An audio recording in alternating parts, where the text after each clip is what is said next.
stars, they will help me. Tonight, they will help me. They will help me.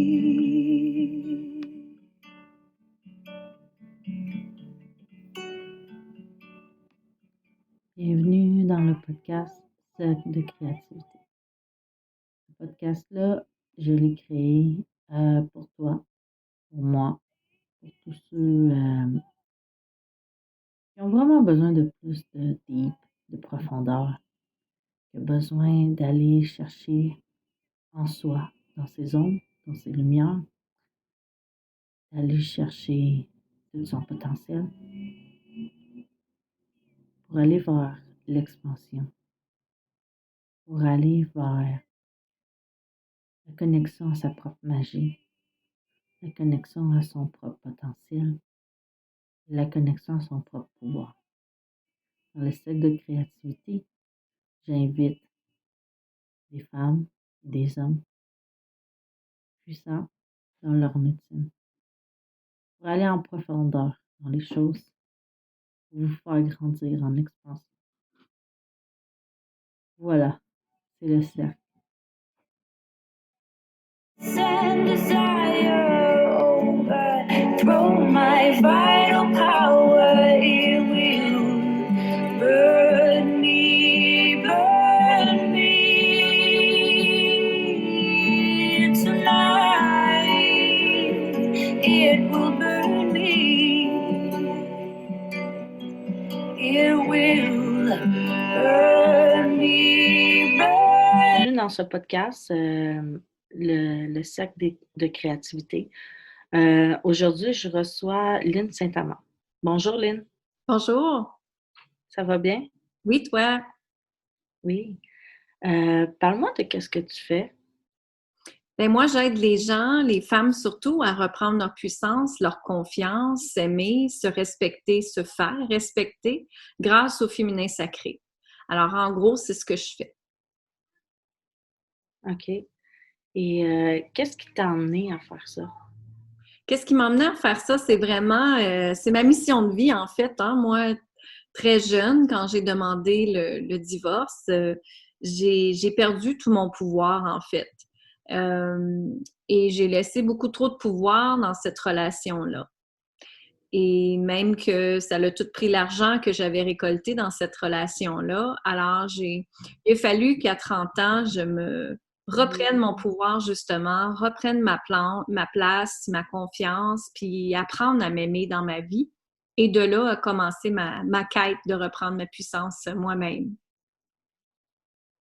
Puis qu'est-ce que tu fais en ce moment dans ton entreprise? Qu'est-ce que je fais? Bien, j'ai 3 coachings de groupe que j'ai partis. Alors, pourquoi je le fais en groupe? C'est parce que le féminin sacré doit être libéré en groupe. Ça, c'est ma façon de penser à moi, parce que je trouve que plus que les femmes s'écoutent entre elles, plus qu'elles réalisent qu'elles ne sont pas des extraterrestres, justement, qu'elles peuvent tout ce qu'elles vivent, en réalité, chacun d'elles, les autres l'ont vécu ou vont le vivre aussi. Donc, ils sont capables de vraiment collaborer ensemble, partager ensemble et de dire hey, « moi aussi, ça m'arrive, moi aussi, ça m'est arrivé ». Alors, ils sont capables de prendre plus des prises de conscience dans ce temps-là, plus rapidement quand on est en groupe, puis de sentir qu'ils ne sont pas tout seuls. C'est pour ça que je le crée comme ça. Fait que j'ai 3 coachings de groupe. Un s'appelle « Recréer sa vie avec l'œuf de Yoni », où est-ce qu'on s'en va vraiment travailler avec l'œuf de Yoni. L'œuf de Yoni, c'est un quartz rose qu'on utilise qui est une géométrie sacrée. Et moi, je leur montre à reprendre leur puissance, créer l'intention, libérer les liens karmiques, les liens transgénérationnels et tout ça. Et ensuite, j'ai l'autre programme qui s'appelle « Incarner sa richesse comme une déesse ». Alors, tout en incarnant la déesse, qui est l'amour divin, l'amour pur, l'intuition, le cœur. Alors, tout en incarnant la déesse, on s'en va travailler la richesse aussi. Mais pas seulement la richesse au niveau de l'argent, la richesse de qui on est, puis la richesse de tous les gens alentour de nous, puis tout tous les plans de notre vie également. Sur tous les plans de notre vie, on veut être riche également. Hein. Fait que c'est ça. Puis ensuite, le troisième, ça s'appelle Puissance infinie. Puissance infinie, c'est vraiment aider la femme à reprendre sa pleine puissance, son plein pouvoir. Et c'est un programme plus long, par contre, mais on s'en va travailler la zone de génie, tes dons, ton âme, comment connecter avec ton cœur, ton intuition et tout ça. Et ça aussi, c'est en groupe aussi. Donc, c'est les 3 programmes. OK. Et moi, il y aurait un sujet que je voudrais parler avec toi, c'est reprendre son pouvoir en tant que femme, parce que j'ai vécu de quoi de semblable, une grande histoire. J'ai dû me séparer de mon conjoint, mais tout le village voulait que je me sépare de mon conjoint. Je l'ai fait, mais finalement, c'était un transfert de reprise de pouvoir. C'était tout le village qui prenait mon pouvoir à la place. Fait que là, je suis revenue avec mon conjoint, mais je veux apprendre. Tu sais, une relation n'est pas totalement toxique. On peut avoir développé des trucs de toxicité avec le temps, tu sais, quand ça fait longtemps que tu es avec.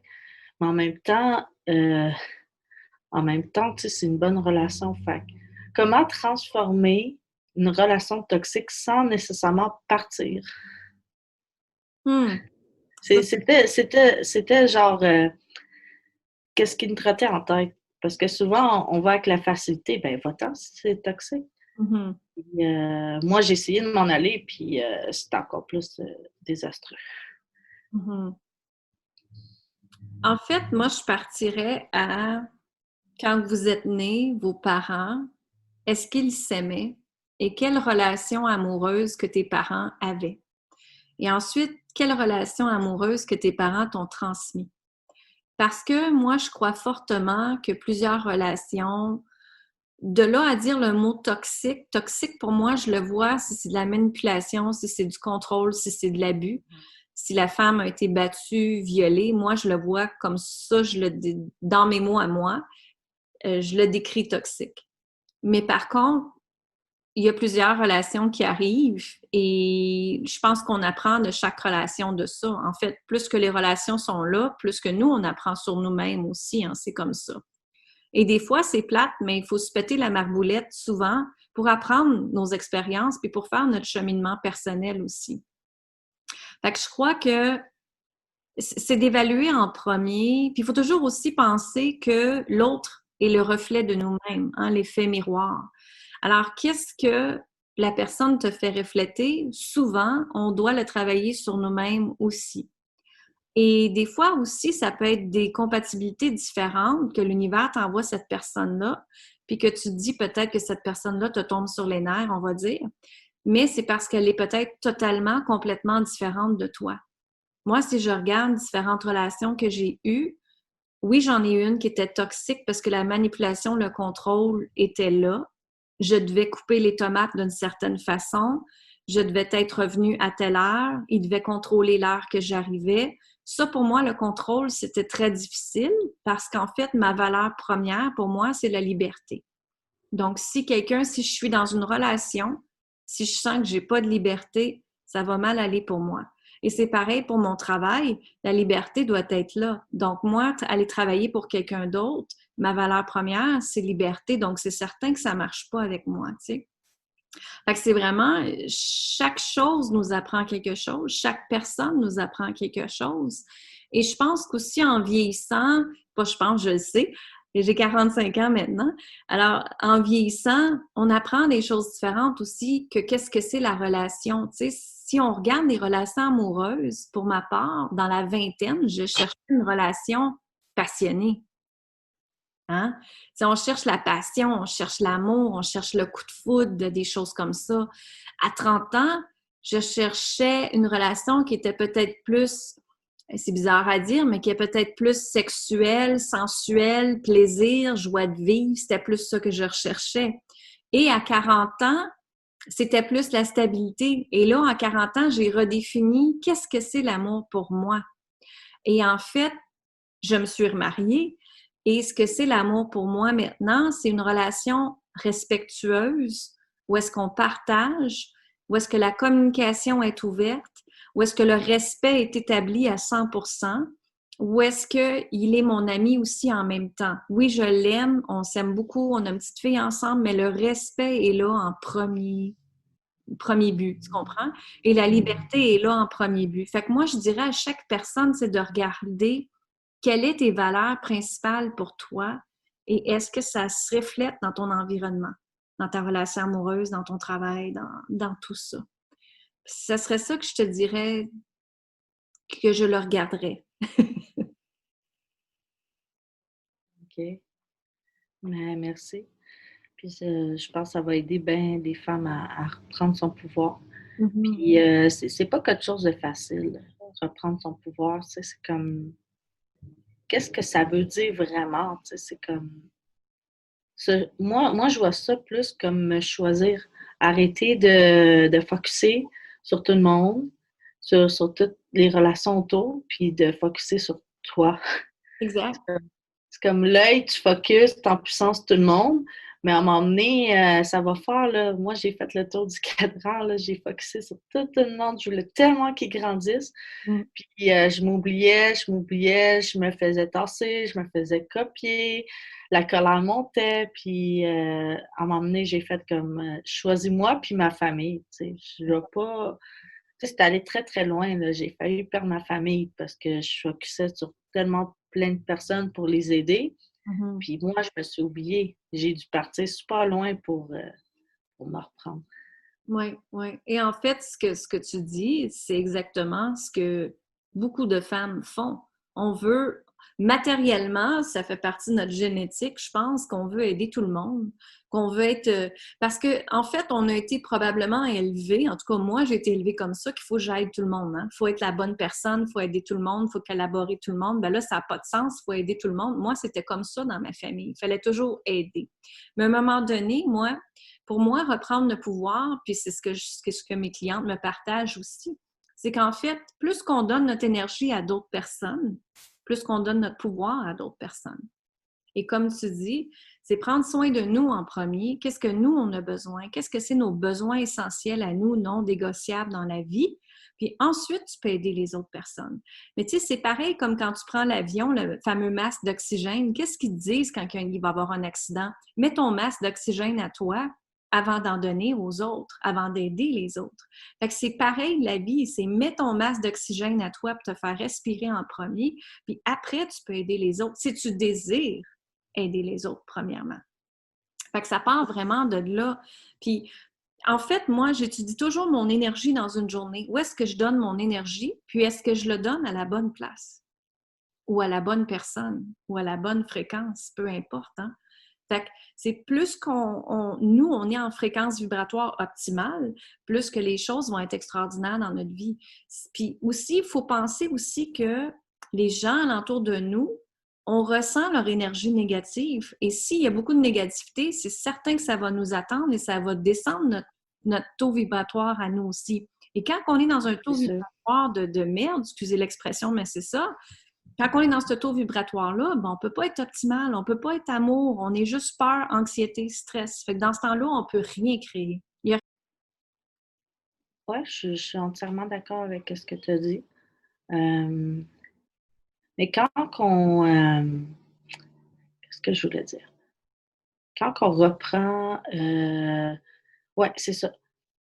Quand on voit autour de nous que des personnes toxiques, il y a aussi un piège que de vouloir tout éliminer puis d'être en colère envers tous ceux qui est autour de nous. Tu sais, c'est comme t'es toxique, puis là, ben, moi, je vis ça des fois, là, je me mets en colère contre tout le monde parce que j'ai peur de ne pas être dans bonne vibration, mais c'est parce que je suis en colère que je me suis changée de vibration.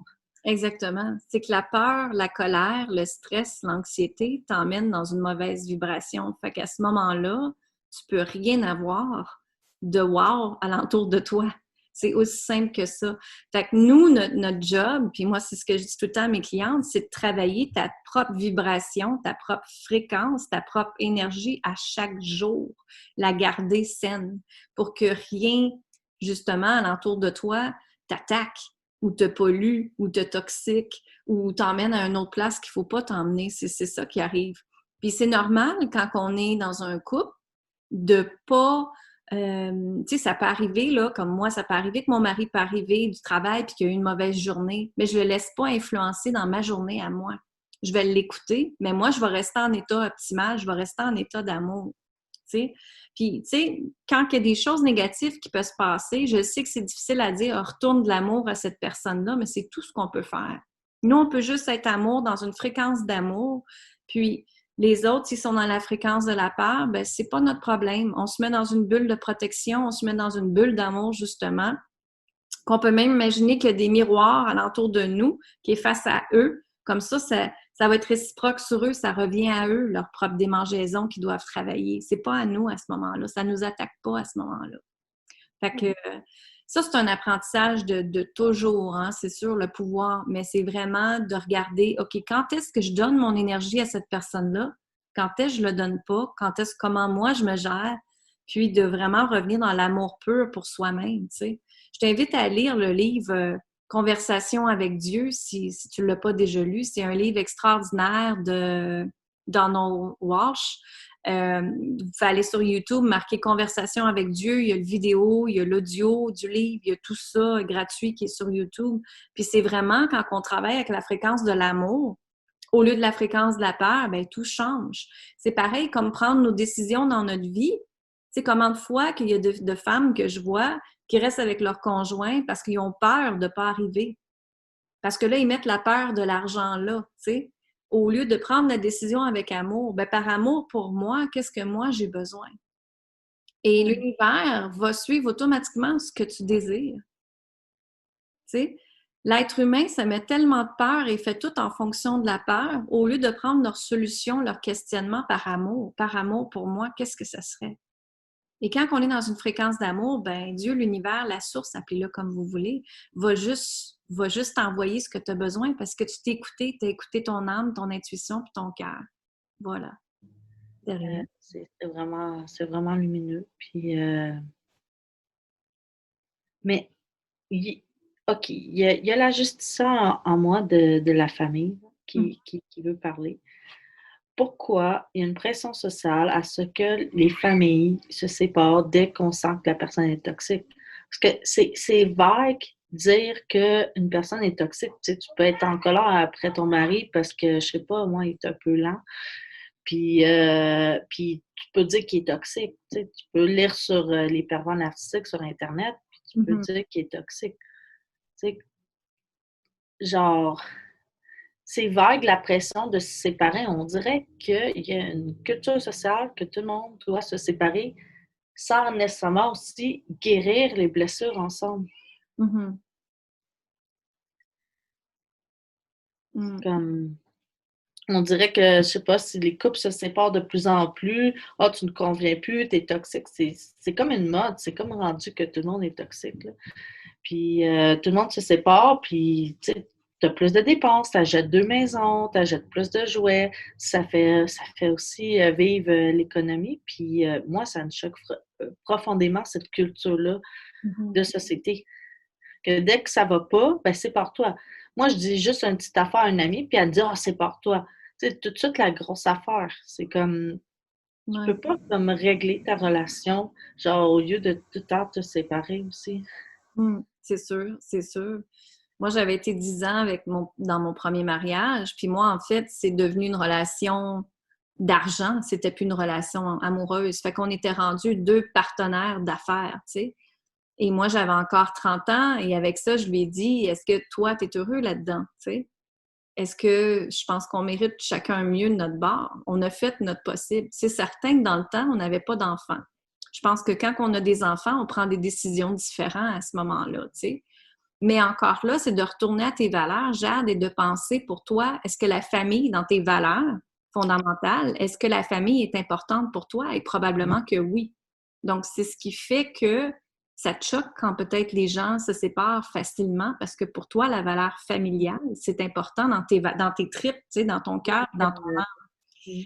Fait que c'est ce qui arrive dans ce temps-là parce que les valeurs sont attaquées, nos valeurs profondes sont attaquées, tu sais. Et moi, je me rappelle quand j'avais justement 30 ans puis j'ai demandé le divorce, j'ai vu ça comme un échec, vraiment comme un échec. Parce que pour moi, mes parents, écoute, mon père vient de décéder, mais mes parents étaient mariés depuis plus de 60 ans. Moi, j'ai vu c'était quoi le grand amour avec mes parents qui se tenaient main dans la main encore à 80 quelques années, tu sais. J'ai vu c'était quoi l'amour, le respect et tout ça. J'ai eu un bel exemple de mes parents, justement, que j'ai reproduit maintenant dans ce mariage-là ici. Mais c'est ça. Fait que, tu sais, pour moi, c'est un échec parce que pour moi, la valeur familiale, tout comme toi, c'était super important, tu sais. Et c'était important pour moi d'avoir un noyau familial. Fait que c'est certain que moi aussi, même chose que toi, la famille, c'est important. Oui, je vais essayer de la faire fonctionner si tout est sain dans tous les plans de ma vie. Tu comprends? Aussitôt que si ma relation amoureuse devient négative pour moi, pour m'empêcher d'avancer, c'est certain que je vais penser à une séparation.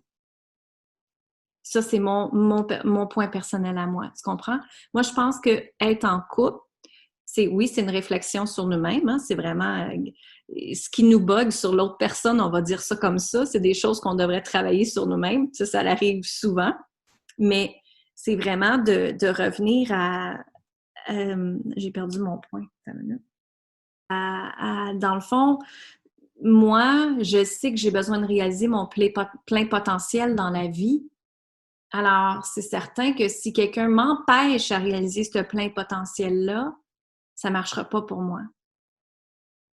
Mais ça fait partie de mes valeurs puis ma mission de vie à moi, tu sais. C'est ça. Fait que ça soit une amie, que ça soit un conjoint, que ça soit n'importe qui, cette personne-là, elle est presque directement niée de ma vie, je vais le dire de même. Tu sais, parce que pour moi, j'ai pas besoin de cette énergie négative-là à m'empêcher d'avancer dans la vie. Ouais. Moi, je le vois comme ça, tu sais. Si c'est quelque chose qui te freine, qui t'empêche d'avancer, ben c'est à réfléchir après quels sont mes pas à faire pour que moi, je sois dans mon plein potentiel. Et si la personne t'aime tellement, il va te suivre dans ça. Tu sais, je peux te donner un exemple. Tu sais, j'ai eu une commotion cérébrale il y a 3 ans. Il y a 3 ans, je faisais un métier complètement différent. L'argent rentrait très bien dans la maison. Il n'y avait pas de problème. J'étais connue dans ce que je faisais. Et il y a 3 ans, j'ai décidé du jour au lendemain, j'ai dit à mon mari j'ai dit, j'ai fini, je fais plus ce métier-là, that's it, je finis tout. Et là, c'est sûr qu'il s'est mis à capoter parce qu'on s'entend que les hommes, la sécurité financière, c'est très important pour eux. Fait que là, c'est comme, mais comment tu vas faire de payer tout qu'est-ce que tu as à payer? Et j'ai laissé ça à l'univers parce que je me suis dit, c'est ça que j'ai besoin. J'ai besoin d'arrêter ça, j'ai besoin d'aller étudier en ça.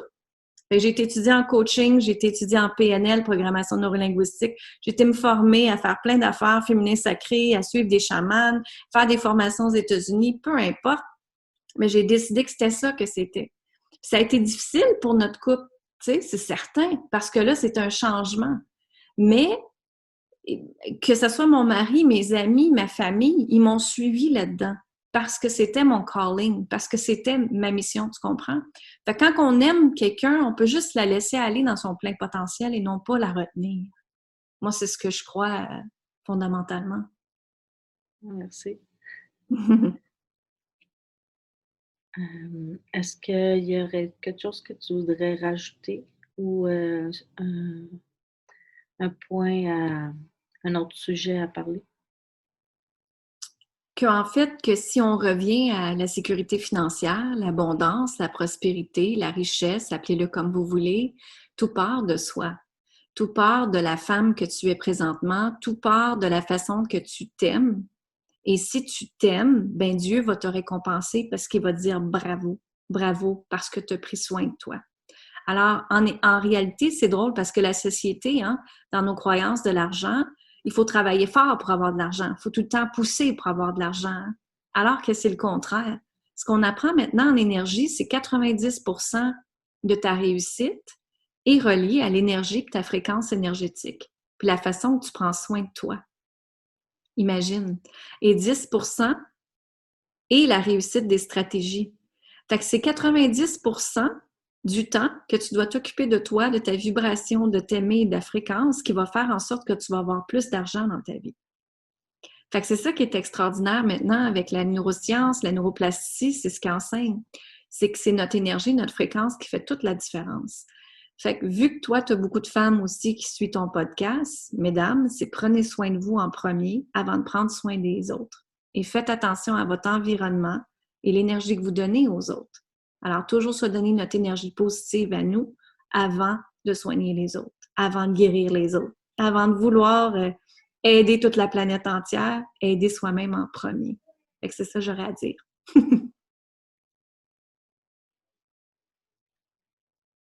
Contacter, vous pouvez me rejoindre sur linsaintamant.com. J'ai une page Facebook qui s'appelle Lynne Saint-Amand Coach Conférence et j'ai aussi Instagram qui s'appelle Lynne Saint-Amand Puissance Féminine sur Instagram.